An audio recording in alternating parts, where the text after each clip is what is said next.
Good morning सबैजनालाई। आजको बिहानको वेदर चाहिँ यस्तो छ।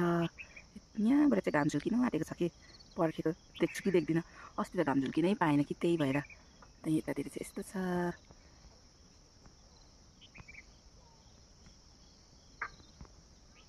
यहाँनिर घाम झुल्किनु आँटेको छ कि एकछिन पर्खेको है।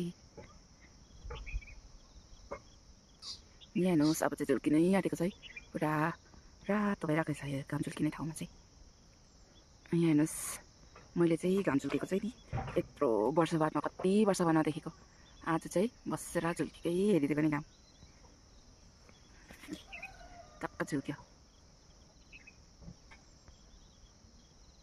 यति दामी रहेछ, पुरा कडा भएर झुल्क्यो फर्स्टमै।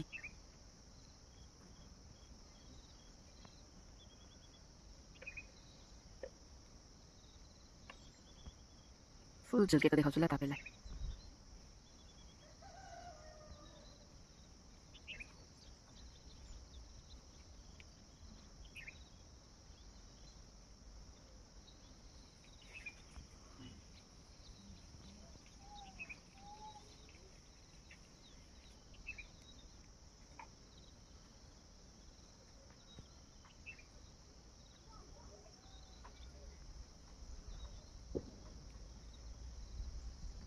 सक्नु आँट्यो अब चाहिँ झुल्केर।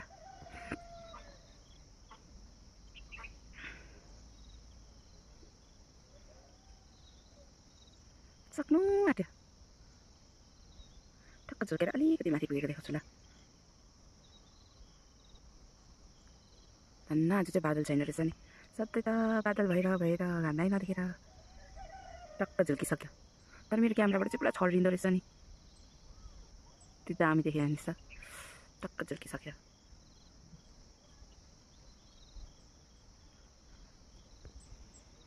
Thank you. आजको नजर आज यति नै थियो।